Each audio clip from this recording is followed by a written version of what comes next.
Welcome to a new week. It's Monday musings again, and I've been every now and again it comes up about the use of circle casting and specifically the use of protective circles and which one I use, if I use them, and if I don't, why not? So I thought I would focus on that in at least one video. All right, so let's get into that anyway. Welcome to my channel. You are entering the world of magic and mysticism with your host, Lee W. Johnson. Keep the lights on and help improve the channel by becoming a supporter for just $2.99 per month. Hit the join button. Okay, the use of protective circles. Do I use them? Rarely. Very, very rarely. I have, every now and again I come across somebody who is probably in need of a protective circle. And it's usually because they are extremely sensitive to energies. And when they start working with particular spirits and things, all of a sudden it kind of like floods in and it becomes way too much for them. It's overstimulation, really. So what I usually recommend then is to actually create a barrier, use a typical protective circle, and then call the spirit to the perimeter of the barrier, and then slowly allow that energy to bleed through instead of this big rush of energy. And in that case, definitely don't start working with the raw flow of energies, because that's way too much. Even for a normal person, that becomes quite intense. But yeah, so in a case like that, yes, use a protective circle, create this barrier that you can then slowly allow that energy to bleed through, and you can slowly take it on and get used to it without this big flood of energy. But myself, I rarely ever use a protective circle that is typically recognized as being a protective circle. And when I say that, then people kind of want to know why, because a lot of people are under the impression that we're supposed to be using protective circles because these are spirits. But I think that comes from, again, a Christian worldview of anything which is not of the Christian God or is unseen. It kind of bleeds through to that idea of anything which is unseen is therefore going to attack us, is going to cause us harm or something like that. And it comes through to things regarding darkness and night and the void and all of these aspects which are considered to be I don't really want to use the word evil, but that's really what it boils down to. Therefore, if it's unseen, therefore we have to protect ourselves because we're going to be attacked immediately. We may have this understanding of, no, that's not going to happen. These are forces which are ancient, they're old, they're not here to attack us, they're actually here to help improve our lives, help us with what the things that we need in order to better ourselves. But at the same time, in the back of the mind, because we've been brought up in this Western society where we have this particular overculture, it kind of, in the back of the head, in the back of the mind, there's still that nagging that nagging thought of, yeah, but it's unseen, therefore it's going to attack us. It must be evil. And it's difficult to get past that. It's a process, and it takes a long time to actually break that worldview apart and examine it properly, and then build on a new worldview and change those perspectives and change those ingrained programming. But it's something we have to work through and have to do. That's kind of the basis for it. We have to use a protective circle because we're working with unseen forces, and these unseen forces are going to attack.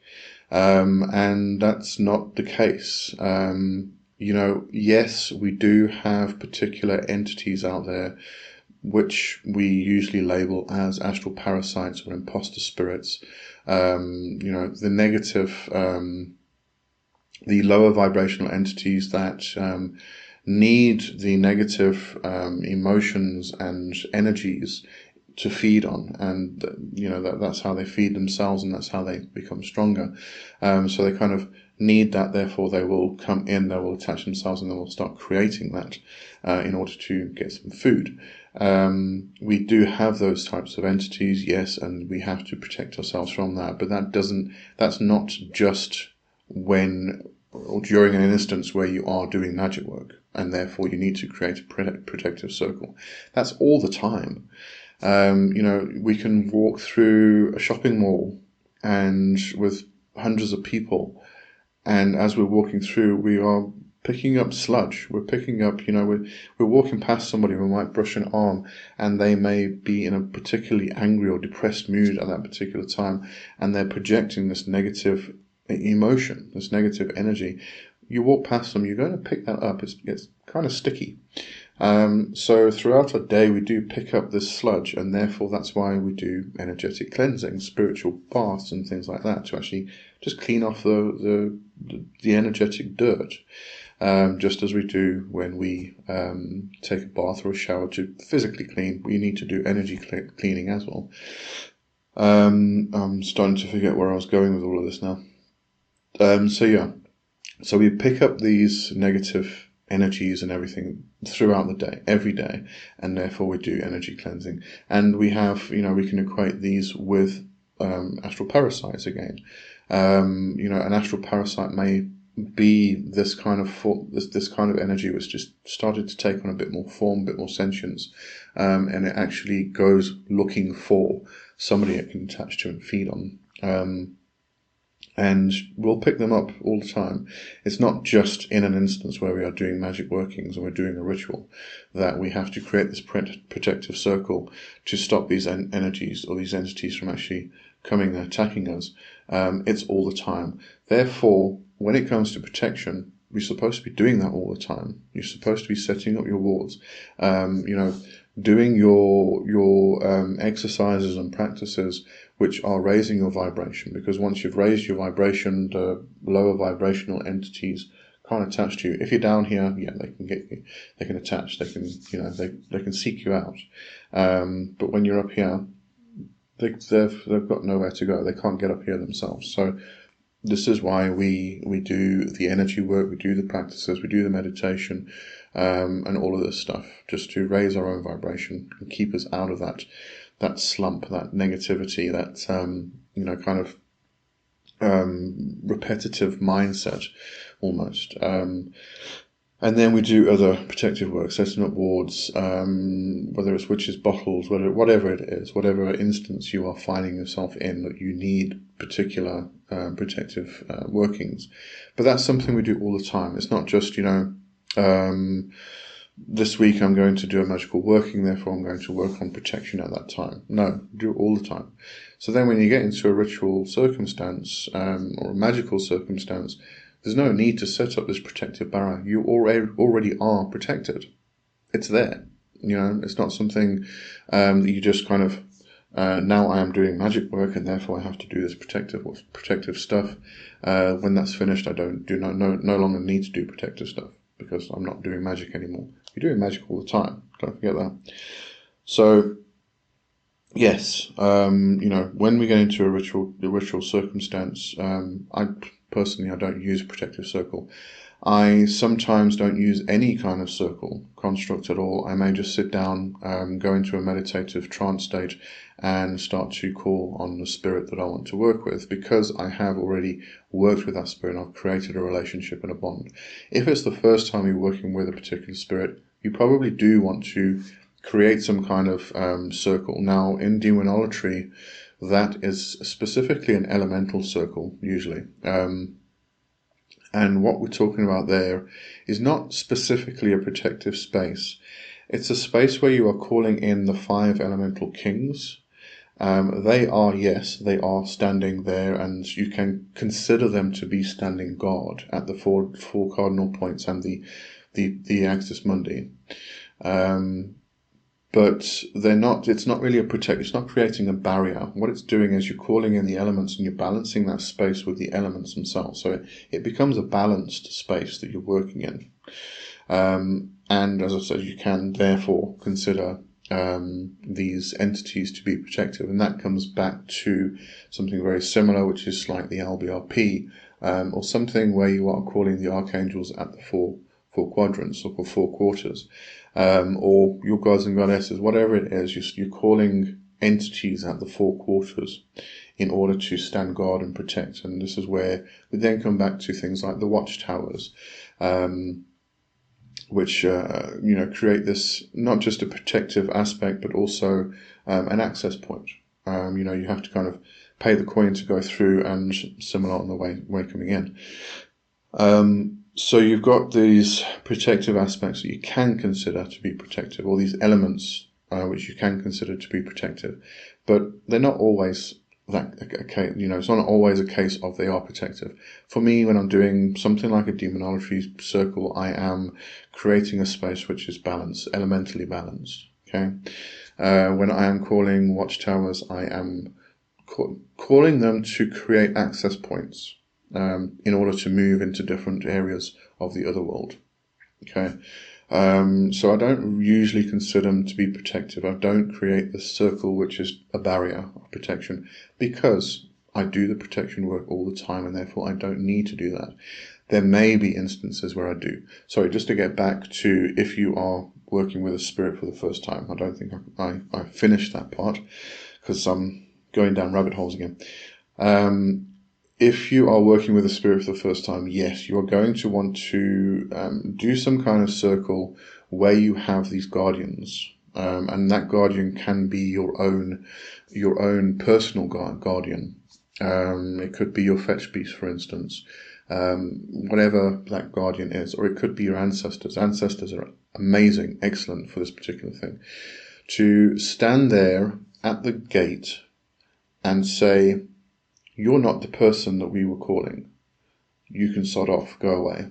Okay, so if you do get an astral parasite come through, you have this guardian standing at the gate, allowing it in or not. Okay, and therefore, then whatever comes through, it's the spirit you actually want to work with, and therefore you can start talking to it. You can start creating bonds. You can start creating passwords. So the next time you meet that spirit, you have a password, and they kind of say the password or make the sound or do whatever it is, and it's the spirit you want to work with and not an imposter or an astral parasite. So yes, in a circumstance like that, where it's the first time you haven't created a bond with a particular spirit, then you're going to want to use the guardians in that circumstance. But if you have created a relationship, you can just sit down, call the spirit, because you know what it feels like. If an imposter comes through, you can feel it straight away. There's no doubt it is an imposter. It's not the spirit you have built this relationship with. So again, don't need to use circle at all. I do like to I come from a traditional witchcraft background, so I do lay the compass, which is slightly different to casting the circle. Casting the circle is usually considered to be that protective barrier. Laying the compass is putting your compass down, and which is very much a map of your worldview. And then you can move into different areas of the other world as you need to. But it's not a protective aspect. The difference, the simplest way to actually describe this, the difference between the two, is that if you are calling spirits into your space, you're going to want some kind of checkpoint. You're going to want something or someone which checks that this spirit is the spirit you want to work with. Okay, and then you are calling that spirit into your space. So that's one aspect there. You're going to want to work with some kind of guardian, or usually a protective space within ceremonial magic and all of those things. That's usually why they work with a protective space. They call the spirit to them. If you are moving from this reality into the other world, or from this world into the other worlds, then you're going to their home.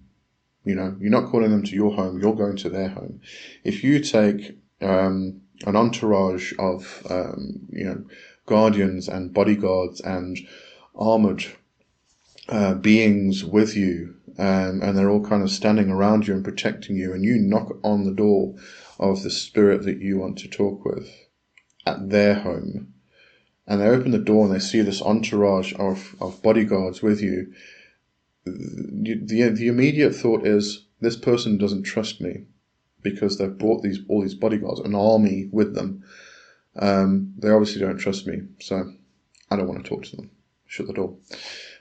So, you don't want to go to their home and take that army with you, because it's about trust, it's about respect. At the same time, you can still encounter, you could encounter astral parasites. I do find it kind of rare. If I'm going to the other worlds, and I'm going to the home of the spirits, the home of the gods and the goddesses and the demons and everything else, if I'm going to their particular realm, I find that it's an area where astral parasites can't really infiltrate almost. I'm sure a lot of people will disagree with me here. It's just a personal experience of mine. Who knows? Maybe I'm just lucky in that regard. Who knows? I don't know. But it's kind of like less of a concern if you're doing that work properly and you are moving into their realm. It doesn't mean that there's not some nasty entities around, waiting around the corners and things like that. But again, you have your normal protections with you. You don't need this. You don't need to kind of get into a ritual setting and call up all these bodyguards and then take them with you into the other worlds. But it comes down to trust and respect. If you're going to knock on the door of someone else, have some respect for them. Don't go there knocking on the door, not trusting the entity or the person that's going to be on the other side, because you went to them. They don't have to open the door for you. Okay, so there's all these things we need to consider when it comes to what type of circle or what type of thing we're going to be working with and creating when we go into a ritual. Are we going to be using a protective circle? Are we going to be using an elemental balancing circle? Are we going to be using a circle which is focused on the planetary aspects rather than the elements? Again, depending on what type of work you're doing. Are we going to be calling the watchtowers as passage or entry points, or are we going to be calling them as these guardians, standing guard at the roads, and making sure that you can't go where you're not supposed to go and they can't go where they're not supposed to go, type of thing.